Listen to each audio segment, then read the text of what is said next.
Welcome back to the Behavior Code, the podcast that decodes the subtle patterns of human interaction. I'm your host, Maria. And I'm Gabriel. Today, we're diving into something I think everyone experiences, but maybe doesn't have a name for. The title of our episode says it all. People test your boundaries on purpose. Ooh, that's a bold statement. On purpose? You think it's always intentional? Well, maybe not always consciously malicious, but it's purposeful in a subconscious way. Think about it. Have you ever been in a meeting that's clearly over, everyone's packing up, and that one person says, "Oh, just one more quick question." Every single week, yes. And it's never quick, is it? It's always a huge, complex question that opens up a whole new can of worms. Exactly. That is a boundary test. The stated boundary is the meeting ends at 3. By pushing past it, they're checking. Is the rule real or is it flexible? And more importantly, is it flexible for them? Or how about a friend who calls you at all hours knowing you have to get up early for work? They might say, "Oh, were you sleeping?" But they called anyway. They are testing whether their need for a chat is more important than your need for rest. Right, it's like a little probe. Or when someone asks to borrow a small amount of money, then a little more, then a little more. They're seeing where the line is. It's these tiny, seemingly insignificant moments that actually define the entire dynamic of a relationship. That's the core of it. These aren't random acts of annoyance, they are data gathering exercises. People are constantly and often subconsciously gathering data on you. They're figuring out what you'll tolerate, what you'll bend on, and where your breaking point is. And how you respond to these first tiny tests, that sets the stage for everything that follows. And it's not just about money or big favors. It could be someone consistently forgetting to pay you back for small things like coffee or lunch. Each time you let it slide, you're sending a message that your money, and by extension, your generosity, isn't something you track or value highly. So, what's the psychology behind it? Why do people even do this? Is it just about being difficult? And it's not just big things, it can be incredibly subtle. Think about someone who consistently stands just a little too close to you when they talk. They're testing your physical boundaries. Do you step back? Do you tolerate the discomfort? Your reaction, or lack of one, gives them a piece of data about you. It really boils down to a few fundamental human drivers: power, respect, and social hierarchy. At a very primal level, we're always trying to figure out where we stand in relation to others. And it's fascinating how context-dependent this is. The same person who would never dream of asking a stranger for a huge favor might constantly overstep with their family members because the perceived rules and consequences are different. Social hierarchy. Right. It feels so animal kingdom, but it's true. It is, and the very easy way to gauge your position is to see if your desires can override someone else's. If I can get you to stay late, answer my email at 10 p.m., or change your plans for me, it tells me something about my influence and my importance relative to you. That makes so much sense. It's not always a conscious power trip like, I'm going to dominate this person. Sometimes it's more of a security-seeking thing, like, how solid is this person? How much can I rely on this person? They're testing the walls to see if the house is sturdy. That's a great way to put it, and it connects directly to respect. People can say they respect you all day long, but the real measure of respect is how they treat your boundaries. Do they honor your no? Do they respect your time? Do they value your personal space? Exactly, and for some, it's also about a lack of self-awareness. They might be so focused on their own needs and anxieties that they genuinely don't register the imposition they're creating. It's not malicious, but it's a form of social blindness. They push until they feel resistance because that's the only way they know how to navigate social situations. Actions, not words. Precisely. If you let people constantly cross your lines, you are teaching them that your words don't have weight. You're teaching them that you don't respect yourself enough to enforce your own rules. And if you don't, why should they? It creates this dynamic where you become the go-to person for all the things nobody else wants to do because you're seen as, well, the path of least resistance. the path of least resistance, and that is a dangerous place to be, both professionally and personally. So let's talk about some of the most common ways this shows up. These are the classic tests you see every day. Okay, I'll start with my personal pet peeve interrupting.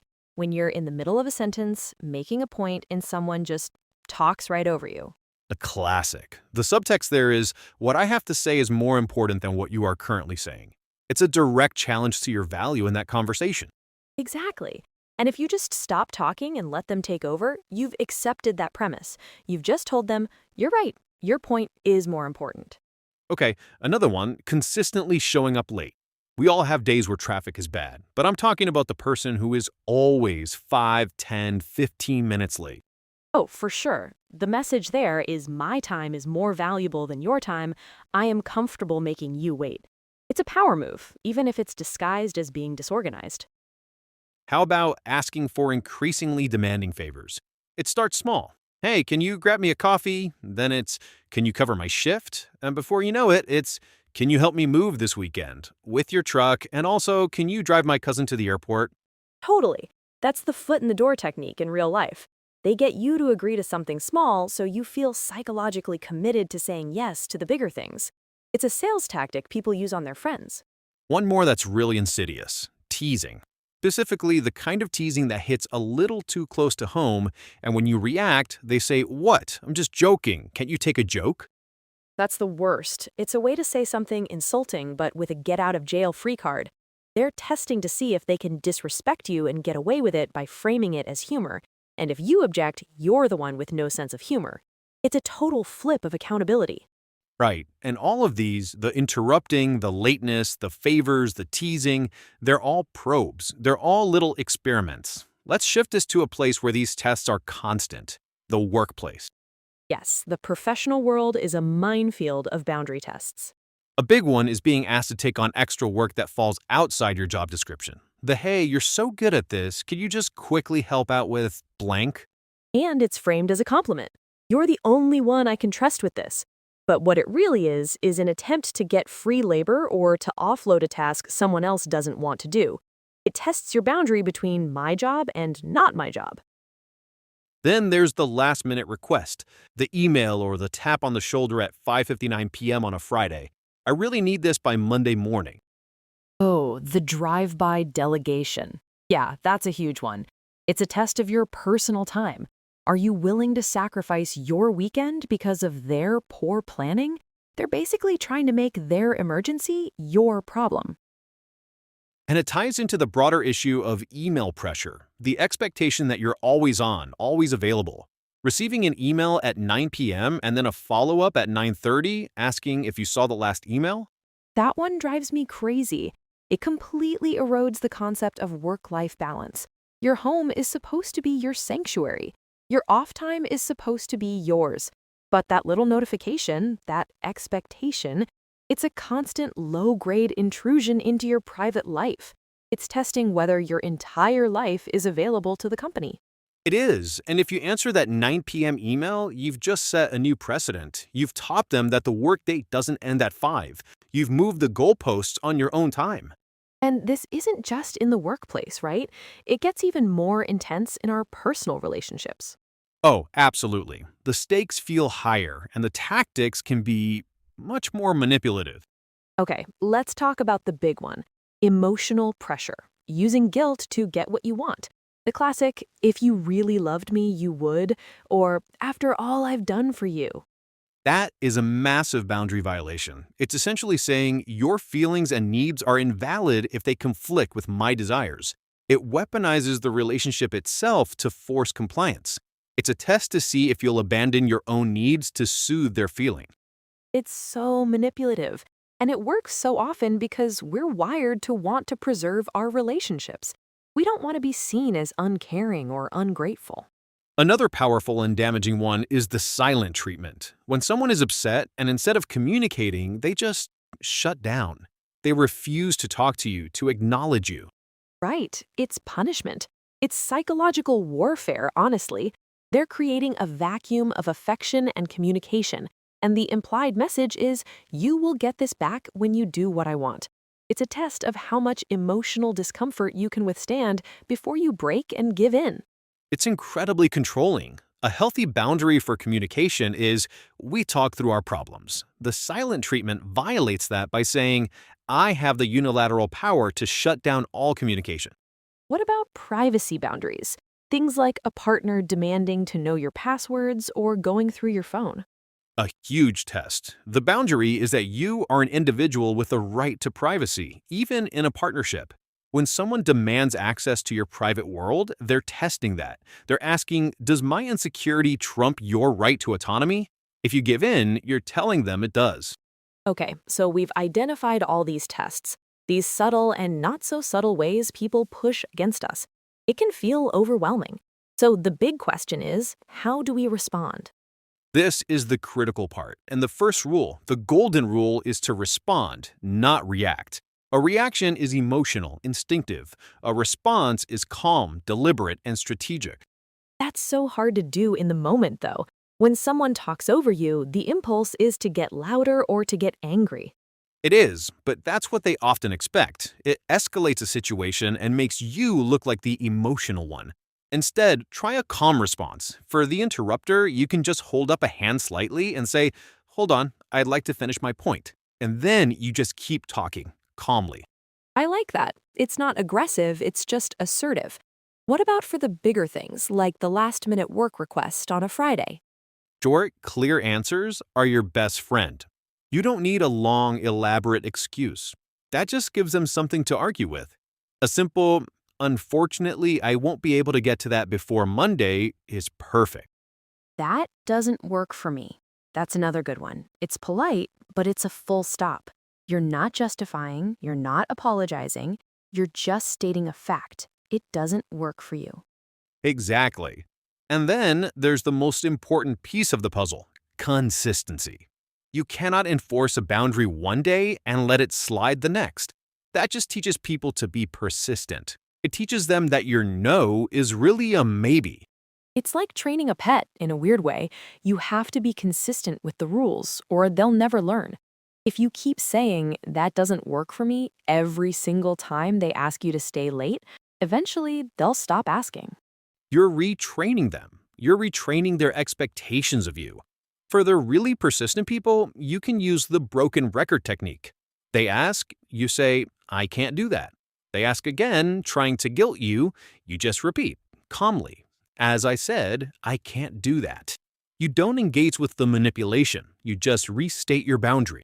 It sounds so simple, but it requires so much strength because our natural instinct is to be people pleasers. There's this inherent fear that saying no will make people dislike us or think we're not a team player. And that brings us to the great paradox of boundaries. The very thing we're afraid will cause us to lose respect is actually the key to gaining it. Let's talk about the power of saying no. Yeah, I mean, the fear is real. You don't want your boss to think you're uncooperative. You don't want your partner to think you don't love them. Saying no feels like a direct conflict. It does, but think about it from the other side. Who do you respect more? The person who agrees to everything, whose time is infinitely available, who seems to have no personal priorities, or the person who's clear about their capacity, who values your own time, and who can say, I'd love to help, but I'm at my limit right now. When you put it like that, it's obviously the second person. The first person seems a little bit like a doormat. The second person sounds like a professional, like someone who has their life in order. Exactly. People respect people who respect themselves. Boundaries are the ultimate expression of self-respect. When you say no to something you don't have the time or energy for, you're saying yes to your own well-being, your own priorities. And people, even the boundary pushers, recognize that strength on a subconscious level. I had this experience with a client once. They were constantly demanding last-minute changes and calls outside of business hours.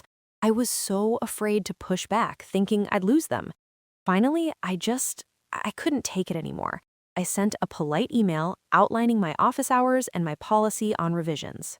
And what happened? I was terrified, but the client just wrote back, okay, thanks for clarifying. And from that day on, the relationship completely changed. They were more organized, more respectful of my time.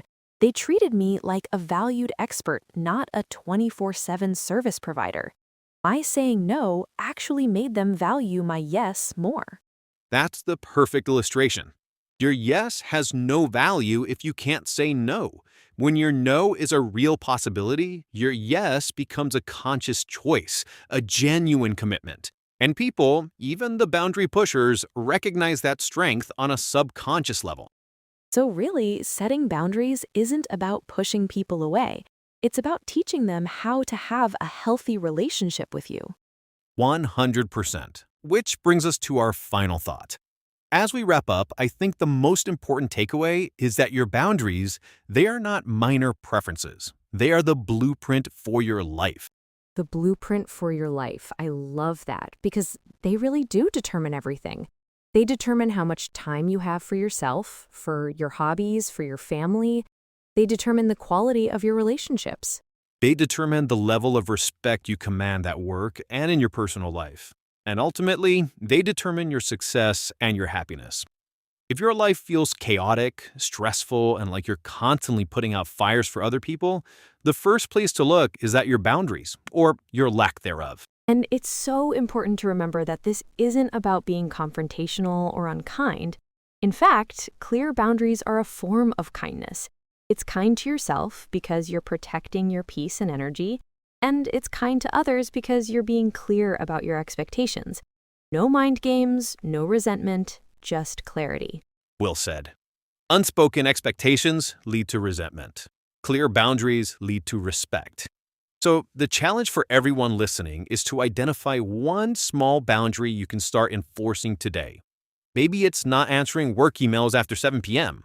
Maybe it's telling a friend you can't talk on the phone right now, but you'll call them back later. Start small, be consistent, and watch how the world begins to treat you differently. It all starts with that first, calm, confident no. That's all the time we have for today. Thank you for tuning in to the Behavior Code. Join us next time as we continue to decode the hidden patterns that drive our lives. Until then, be kind to yourself by being clear with others.